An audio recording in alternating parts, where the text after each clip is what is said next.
Hi, my name's Dia Taylor and I'm an independent filmmaker from Melbourne, Australia. I wanted to get into film from a young age, I guess. When I was a kid growing up, my friends and I used to play make-believe games where we would construct these stories and go on adventures and we'd all play characters. And the stories were often pretty similar. I was always a pirate or a secret agent. Um, and in my head I would just sort of envision, looking back on it now, I guess I'd envision the shots and the scenery. I originally wanted to be an author, actually, when I was younger. I used to write a lot of stories, and then just I realized as well that I wanted to show the stories visually, so I looked into film, and yeah, I guess I just wanted to tell stories. I got into film originally when I was about 12 or so. My aunt, Sylvana McCausland, was a filmmaker, and she would often help get me on her sets to help out as a runner or an actor or an assistant. So, my first proper film I ever really worked on um, was a film called Chocolate Fetish. I was about 12 or so, she cast me as the babysitter role. Before then, I'd done a bit of acting as a kid because I was very shy, so my mum put me into acting school to kind of boost up my confidence. And so, yeah, I acted in that short film and I, I just loved it. I remember I was just amazed by all the different jobs and roles people had, and I told Sylvana that I'm like, I want to do this. And then after that, she put me on her, I think it was her next film, Rules is Rules. I was an assistant director on that. Second assistant director, really. And yeah, it was just great. I loved it. And then from then, I studied media in high school. I did my Cert 3 in multimedia. I did a short course at NIDA for filmmaking. Uh, did uni, and then during uni, I remember the first major job I ever got was this feature film called The Green Woman. I was originally hired to help out with auditions, but then the director and I really got along, so she hired me as first assistant director, which was kind of my first role. I was not prepared for it at all. I didn't really know what I was doing back then. But it's sort of like I met a lot of people and built a lot of friends and connections that sort of pushed me into, I guess, where I am today. So I studied film at a few different places. I did my so my high school didn't have enough people to have a media class, so I had to do vet for that, which is like an outside course.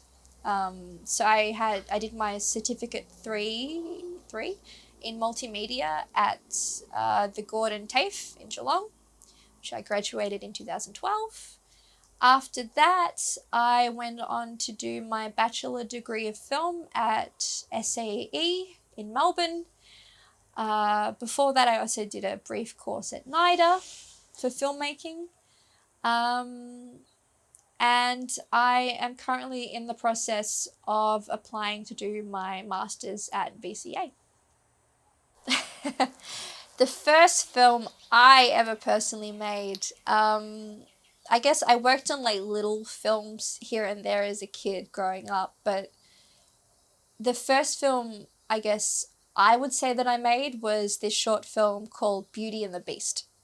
Uh, we shot it on my old Sony Handycam in my backyard in Geelong, and I hired some friends, and my friend who was producing it hired some actors he knew, and it was essentially a grim sort of take on the story Beauty and the Beast about this guy who sort of murders his partner, because he's jealous and sort of, he's trapped with the thoughts that he has of her, and she manifests as this sort of like presence.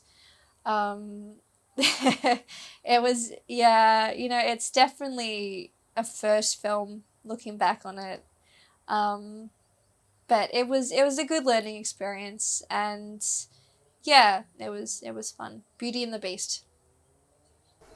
The vision I try to bring into my work, um, that's a toughie. I feel like I'm always trying to find my own artistic interpretation. I feel like we're a different we're a different person from day to day, and I feel that's the same way when it comes to projects. Like, projects I made 5 years ago are going to be very different from a project I make, say, tomorrow.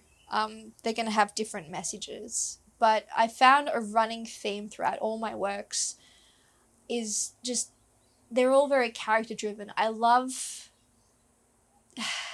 the idea of people.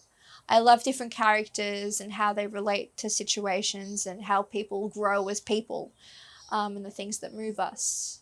I've always focused on that, I suppose. Um, just, showing both the good and the bad in people. We're grayscale, we're not black and white. And yeah, I guess vision I bring into my work, I just try to highlight the beauty in things as much as I can. At least I try to. I've found that's definitely something. When I first started out making films, my films were very, teenage angst, very dark. I had a friend once go to me, "Dear, can you make a film where someone doesn't die?" Um, and I feel with my good films, I'm still yet to make one like that.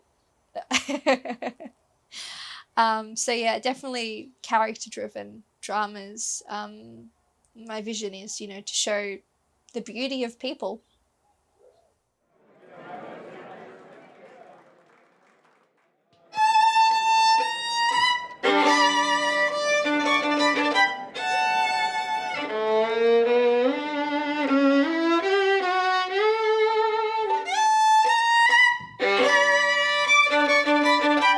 Performing while wearing something pretty must be very gratifying.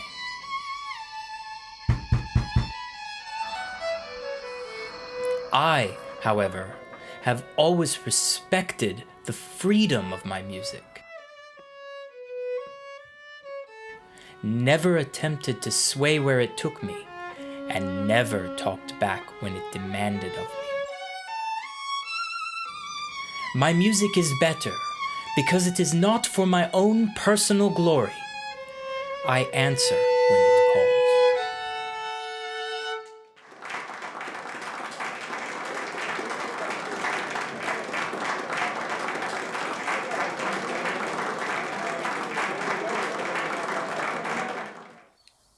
Three filmmakers that inspire me.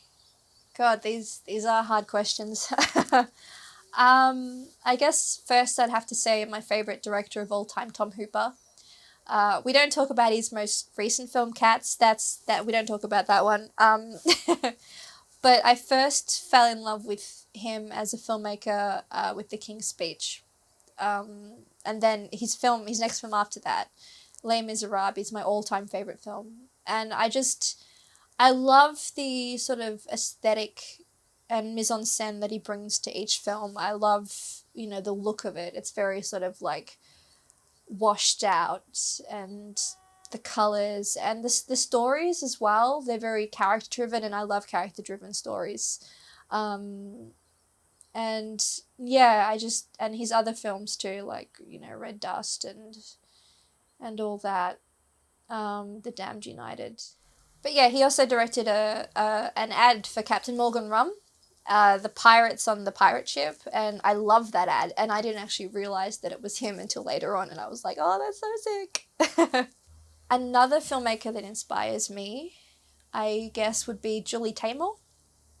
There's not a lot of female directors out there. I mean, there's what, 10% of directors in Hollywood are female or something like that. But Julie Taymor is definitely up there for me. She's both a film and a theatre director, having directed, The Lion King, which is one of the most successful Broadway musicals of all time.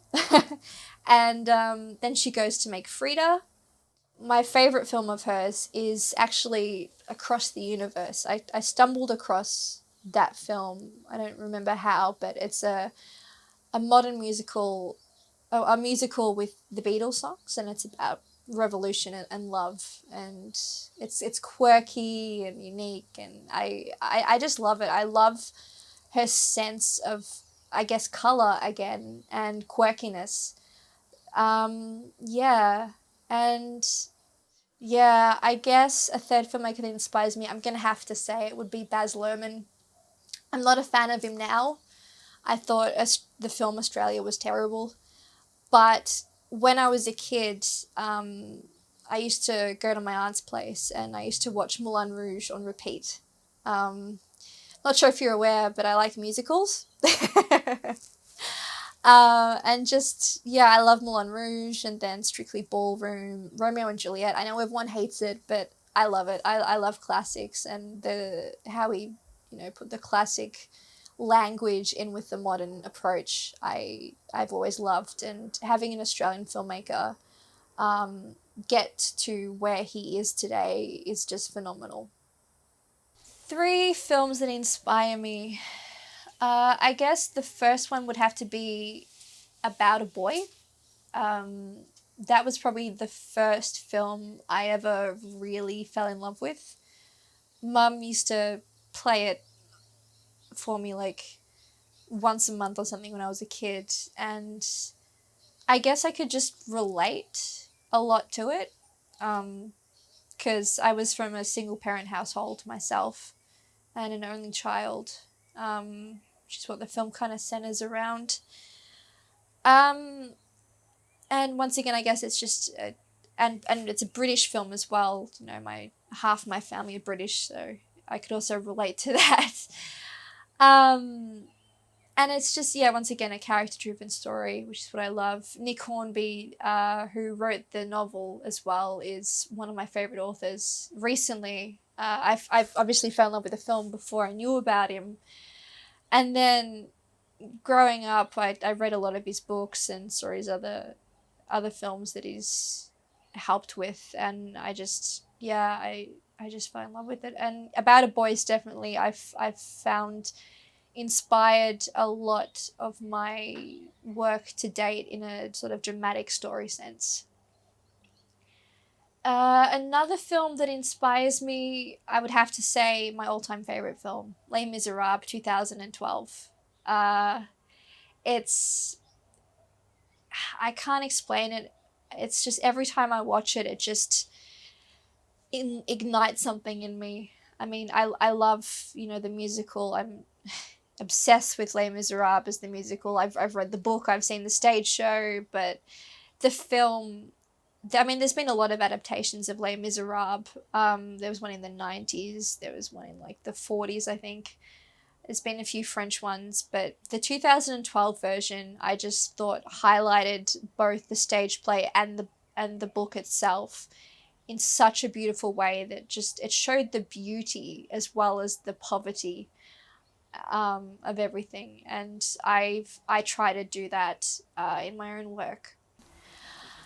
Yeah, the third film that inspires me, I guess, would be V for Vendetta. It's a classic in my group of friends. It's definitely a favorite film. I've got a strong sort of inkling to liking films about revolution and fighting oppression, and V for Vendetta, I just really connected to. I love the colors in it. I'm very big on colors. Apparently, I'm realizing the blacks and the reds, and the story itself. It's an adaptation from a graphic novel by Alan Moore, and it's very different to the graphic novel. But I've found that both the novel and the film are good in their own rights. Like, they're different, but they're both. A lot of times, I found when a film adapts a piece of literature, it's often terrible if they don't get it right. But this film, the way they adapted it, kind of created its own sort of creation, if that makes sense. And I've just always really been inspired by how they did that. So yeah.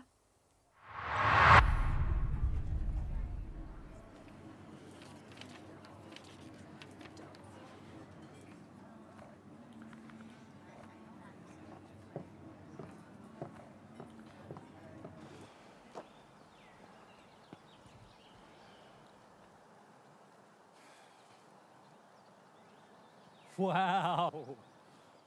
I didn't think it was Jeremy. It's been ages. How you going, Nathan? Oh, listen, Jeremy, if there is anything... Have you seen my daughter? I have, yeah. But I mean, are you sure she'd want to see you? She It's would. just- Like, I know she would. Very well then, I'll arrange a meeting tonight then. Thank you. Just... The world's changed a lot since you've been gone, and she may not be the same girl that you remember. My favorite film I've made so far, that's a toughie. I've made a lot. The reason I say it's a toughie is not because of quantity as such, but more so quality. I find as artists, we are constantly our biggest critics. Like, I dislike most of my work now looking back at it because I see the mistakes I made. I see messages I don't believe in anymore. But I suppose looking back, I guess out of all the films I've directed, my favorite would probably be Little Miseries. It's probably one of the few films I feel like I've put a lot of my heart in. The theme really kind of like speaks to me even now. So the film is about a woman who, you know, pulls her husband through the end of the world, essentially. It's a zombie film, but it's more of a drama than anything. And she's kind of burdened by the guilt of cheating on her husband with someone. And that guilt, obviously, you know, is manifested in her husband being dragged around by her. Like she has to, you know, protect him and look after him. And just the whole, yeah, you know, guilt will eat you alive and all that. When I wrote that, that was definitely something that was very prevalent in my mind. So themes, yeah, and even just working on the film itself, my cast and crew were fantastic. Like I love all of them to absolute death. The film took a while to make. We had a few issues during production that halted it for 2 years. Yeah, I feel like out of all my short films, it's one of my better ones. We had a decent budget. We rehearsed. Yeah, my cast, none of them auditioned. I cast them because I'd worked with them all previously, and I wanted to work with them again. And I kind of wrote a lot of the roles for those particular actors. So I just felt that they really fit into their roles, and it was. I tend to work with people that not only work well with me, but I also like as a person. So working in Little Miseries was definitely the accumulation of all of that. What am I currently working on? So I'm currently in production stages of my second directorial feature, Jet, which is about a metal band in Melbourne's alternative music scene and sort of the dramas that they go through. It's the first feature film that I have full creative control of. So my first feature film, Marital Problems, I directed it when I was 20. I feel like I had a lot to learn back then. And I didn't have as much artistic control as I would have liked. So Jet is definitely my baby at the moment. Because I'm working on Jet, I've kind of like put pause on all other short films that I'm directing. I'm obviously like my main role, I guess, that I find I get a lot of work in is producing. So I'm currently producing 3 other features. The Green Woman, which I mentioned before, is currently in post-production, just about to be released. Pretty cool. We've got How Deep is the Ocean by Andrew Walsh, which is in post-production, and Wonder and Sully by Scott Day, which is also in post-production. So yeah, there's a lot of films in post, and Jet currently in production, which I am absolutely loving. What are my future projects? Well, there's Jet, obviously, that I'm working on at the moment. I have another feature that I'm working on that I'll be directing, which we're shooting in March next year. Can't say too much about that, but I'll be working with a very good producer friend of mine and a lot of good friends in cast and crew, so I'm very excited for that. I'm also currently writing another feature that my friend Joel Johnston and I have been working on for as long as I can remember, called Novum. It's a sci-fi. So once I get past Jet and this next feature film, Novum's definitely going to be on the cards, as I feel that film needs a much larger budget and more expertise. So I'm always trying to like gain more skills on every project and build myself up. So I guess that's why I've pushed Novum back so much, that I feel like I've never been at a point where I've been ready. But working on the script now, it's a lot better than it was. I'm rewriting a lot of it, and I'm very excited as to what the future holds. The biggest challenge I've personally encountered in film, that is a tough one. I know a lot of people have said budgets and money, which I get. I self-fund a lot of my own films, which leaves me very, poor in my everyday life. But I wouldn't say that would be the struggle. I guess the struggle I've found is working with people who I don't mesh well with. Some people you work great with, some people you don't. It's just how it is, and there's nothing you can do about it. Like I've had a lot of arguments and fights with people I've worked with, just because the the film is a very creative industry, and egos come out and artistic points of view come out, and they can sometimes clash, which which I understand. It happens, and I've got nothing against a lot of the filmmakers that I've worked with. I mean, you just have to find your tribe, I've found. And I feel like I've worked very hard in order to build a team in Taimanari that I work well with, and I've worked with again and again and again, and I will continue working with them. I've definitely built a good network of people in all areas of film, from sound, lighting, editing, everything. So I guess, yeah, building a good team that really pushes you and you push is definitely one thing that I've had a lot of trouble with, but now I feel like I'm in a good place. I feel the biggest challenge that faces the Australian film industry is split into a few different things. Funding is definitely an issue. This country is known for its love of sport over its love of arts, which is a shame. I heard that the Australian film budget is joined with games industry, which is unfair for both film and games. I feel like the games industry could also benefit for having their own sort of like budget, like we would. Uh, I feel as well to mainstream industry, having worked once or twice on a few little mainstream things, I feel it's very clicky.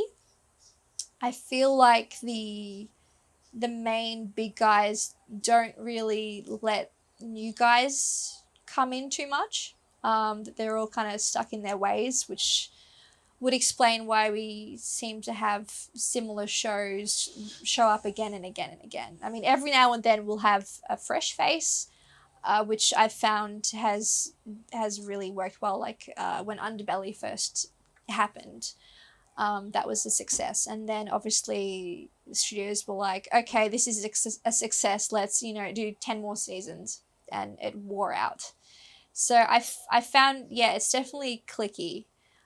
Even with the indie network, I found it's very clicky. Like, I have been filmmaking now for like 14 years. And I feel like I didn't really get noticed in the indie network until maybe 5 years ago.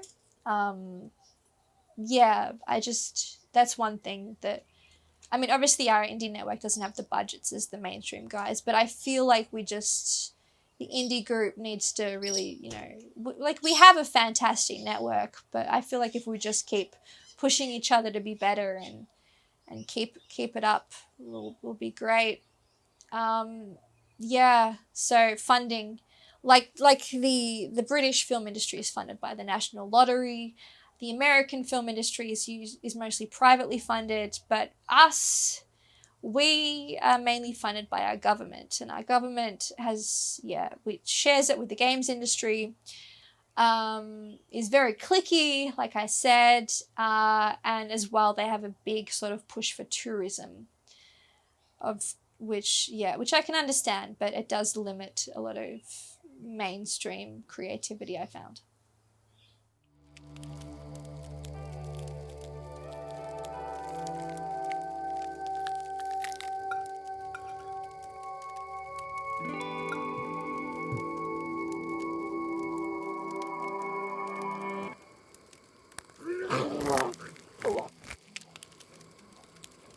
You've always eaten like a pig.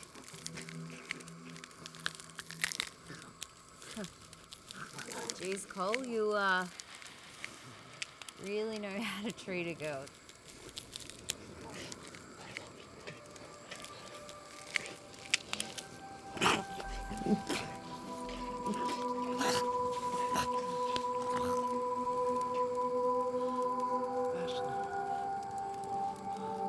Cole.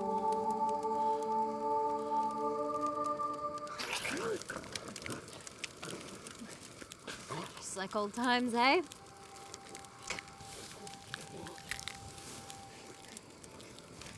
Good night, Mr. Walker.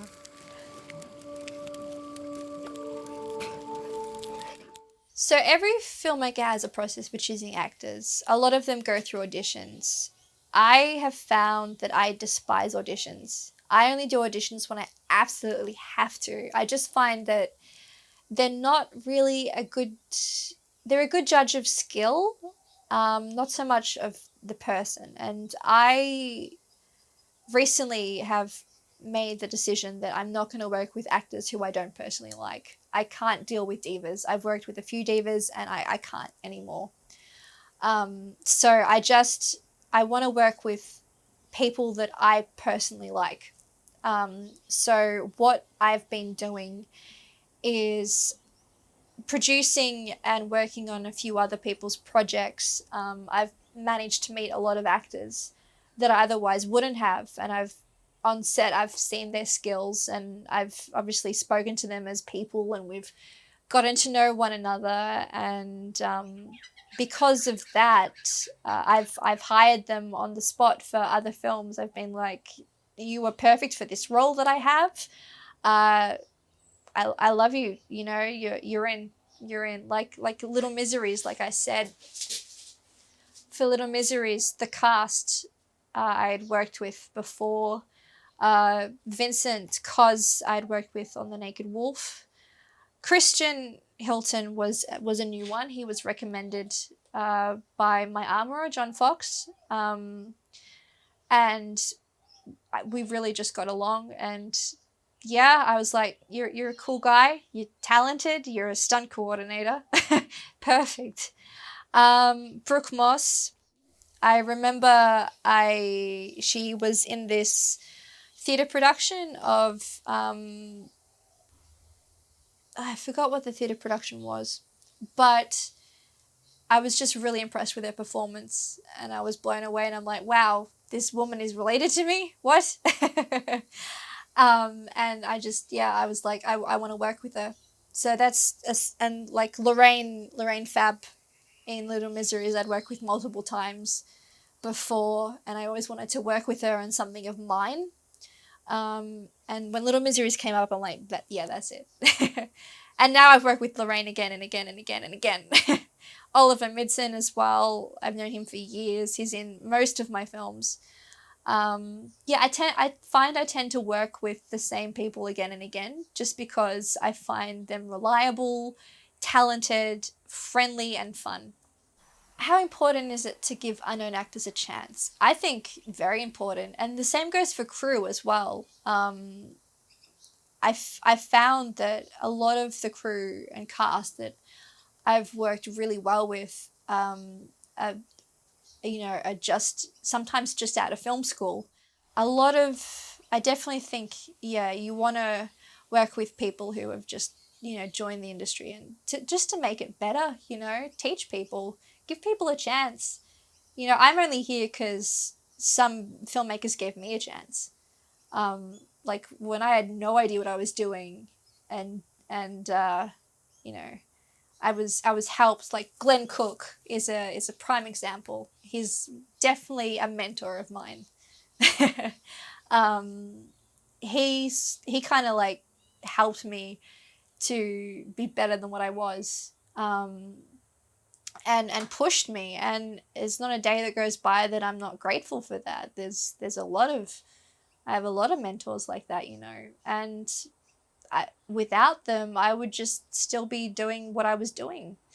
So yeah, give unknown actors, crew members, give unknowns a chance.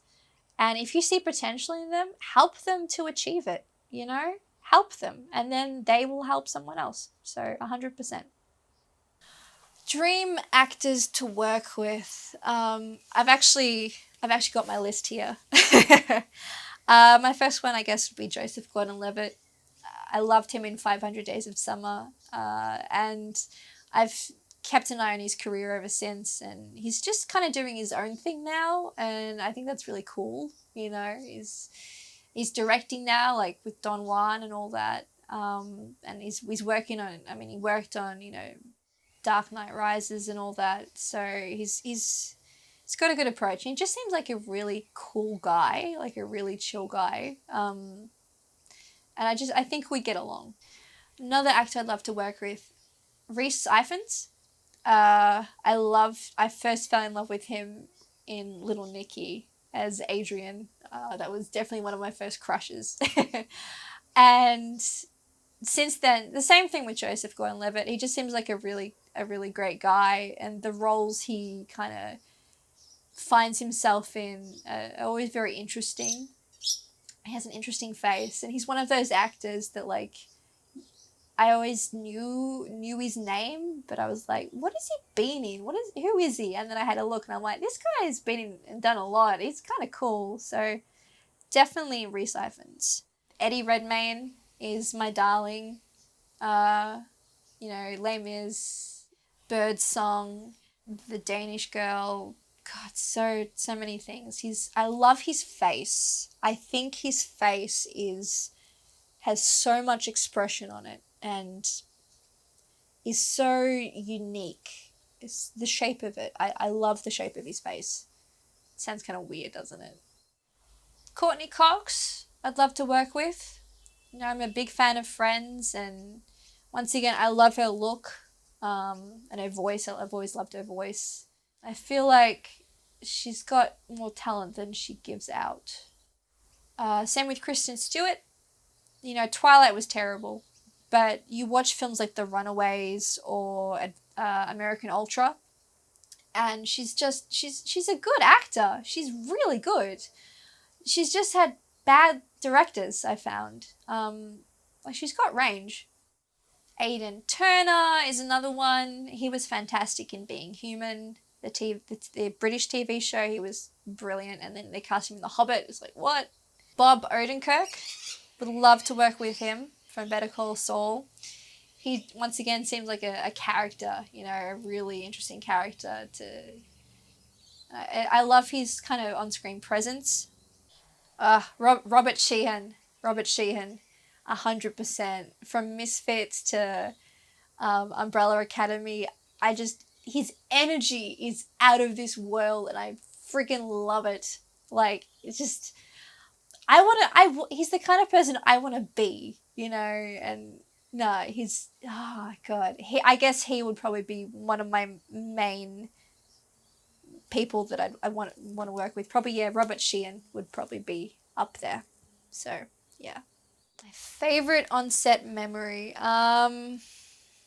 Oh, that's a tough one. There's a few. I won't name names or list the films. That would be bad. We were shooting this film, and the actress had accidentally taken a piece of costume home, and she was already in makeup, and she was going to be in makeup for a long time. And so we're like, we need this costume for continuity. What are we going to do? We can't make her go back and get it. Luckily, one of our crew members lived in the area that she lived in. And so we called him up and we're like, hey, can you do us a favor? She's okayed it for you to break into her house. This is her address. We need you to grab the jacket.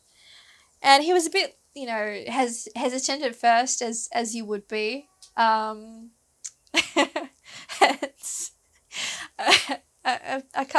A few minutes later, I get a phone call from him.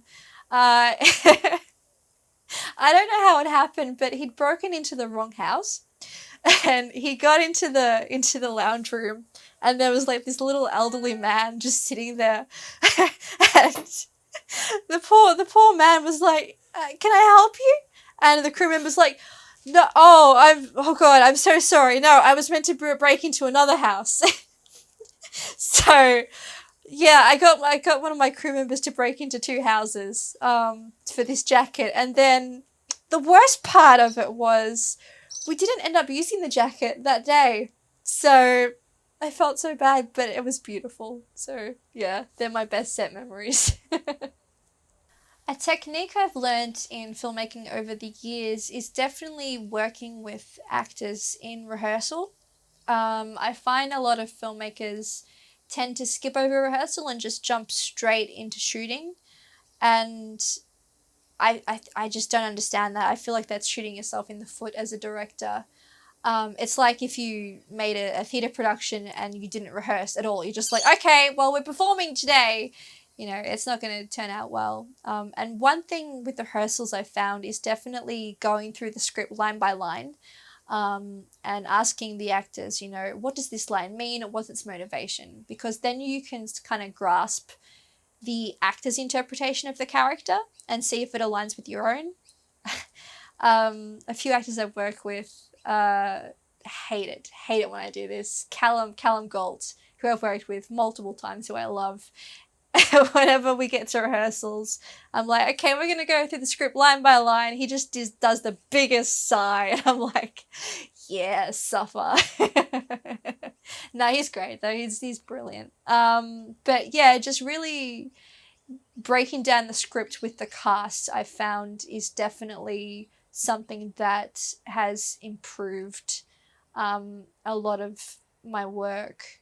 It's definitely a technique I would say to other filmmakers to really sit down with your cast. I feel like it's the director's job to focus on the cast more than the crew.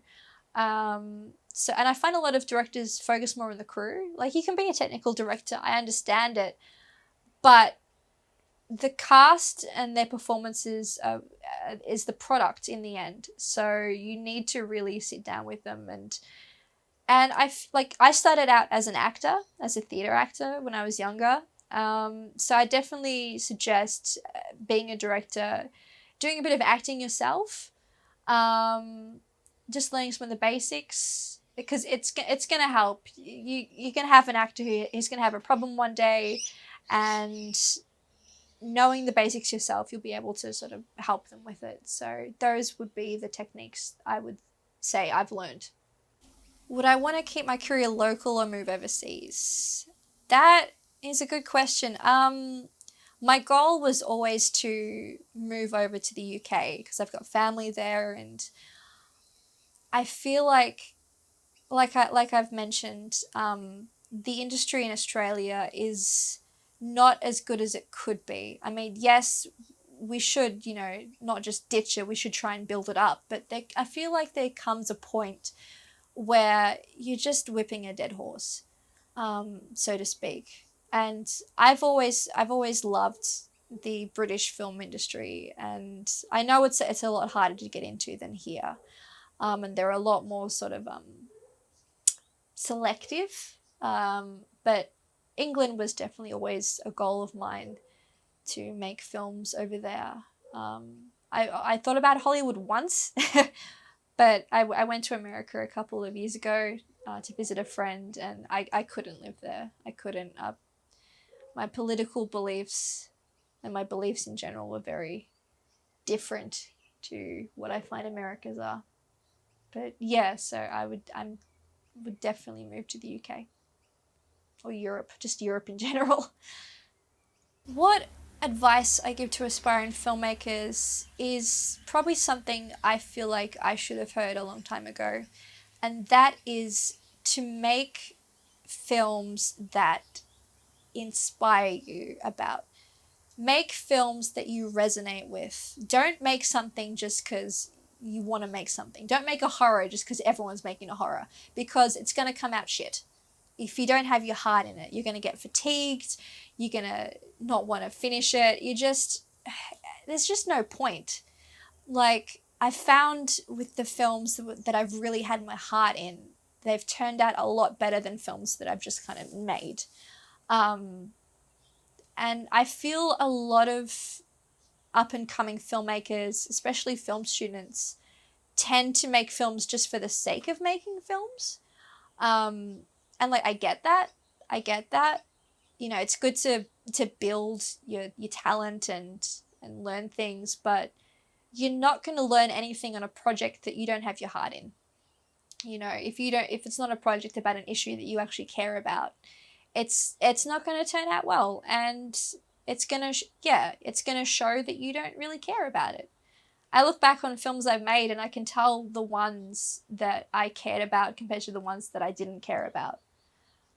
So yeah, definitely make things that you make films you want to make.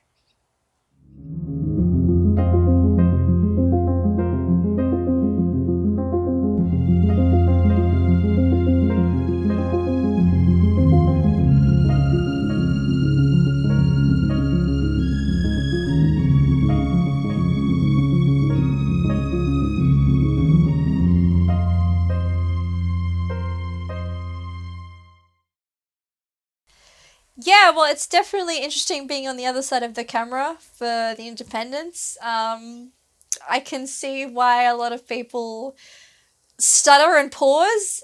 Some of these questions are a lot harder than I thought they would be. So I'm sorry, guys, but I'm going to keep making more.